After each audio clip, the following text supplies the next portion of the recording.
Japan is losing it. Tolls at Hormuz. The Bab el-Mandeb is about to close, and Russia cuts off oil. Japan's got 3 knives to its throat. On March 30th, Iran's parliament passed a bill. Tolls for passing through the Strait of Hormuz. US and Israeli ships are banned. Same for any country that joined unilateral sanctions on Iran. Before the words even settled, Yemen's Houthis spoke up. They might block the Bab el-Mandeb. They're talking with their Iranian brothers, and if it happens, oil hits $200 a barrel. Right around the same time, Russia's foreign ministry laid it down hard. No oil for any country that supports the price cap. 3 knives, right on Japan's neck. So how screwed is Japan right now? Let's look at the numbers. Japan imports over 90% of its crude oil. Most of it has to go through the Strait of Hormuz. On March 16th, Japan did something unprecedented. Without waiting for the IEA, they released 8.5 million kiloliters of state oil reserves, about 80 million barrels or 45 days' supply. This is the first solo move since Japan set up its national oil reserve system in 1978. Japanese experts put it bluntly, the government sees today's energy risk as worse than any previous oil crisis. They can't wait for international coordination anymore. Worse, Japan tried to find alternatives, but every route is blocked. Hormuz is locked. They'd hoped for the Red Sea. Saudi Arabia was pumping crude from eastern fields to the west coast's Yanbu port, shipping via the Red Sea to bypass Hormuz. But now the Houthis say they'll shut down the Bab el-Mandeb. That backup route is getting cut too. A researcher at the Geneva Center for Security Policy warns, if both the Bab el-Mandeb and Hormuz are blocked, it'll cause an unprecedented energy and economic crisis. Japan thought about buying oil from Russia? No way. Deputy Foreign Minister Rudenko said publicly on March 31st, Russia will not supply oil to countries supporting the price cap.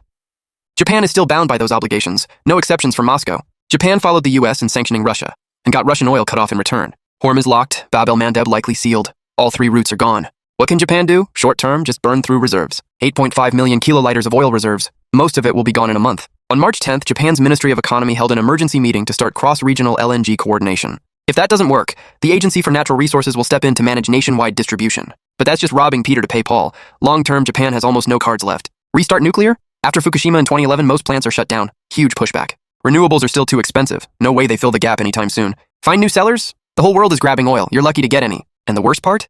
This isn't a one-time hit. Hormuz being locked could go on for a long time. Once the Bab el-Mandeb is sealed too, Japan is completely trapped. Japanese experts admit, relying on short-term reserves and emergency measures won't fix the structural problem.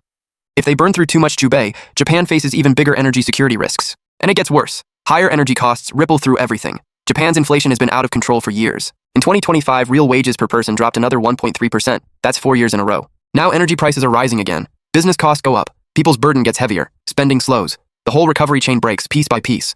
Japanese netizens are furious. We followed the US into sanctioning Russia, and the US just backed off. Japan is getting roasted. Hormuz is locked, but the US can survive on its own shale oil. Where will Japan get 90% of its oil? Who's going to save it? 3 knives at its throat. The toll at Hormuz is the spine of the knife. The blockade at Bab el-Mandeb is the blade. Russia cutting off oil is someone else holding the handle. Japan is paying the heaviest price for following US sanctions. And the irony? The country that led it down this road, the US, is sitting safe across the ocean, watching oil spike above $100 a barrel and doing nothing.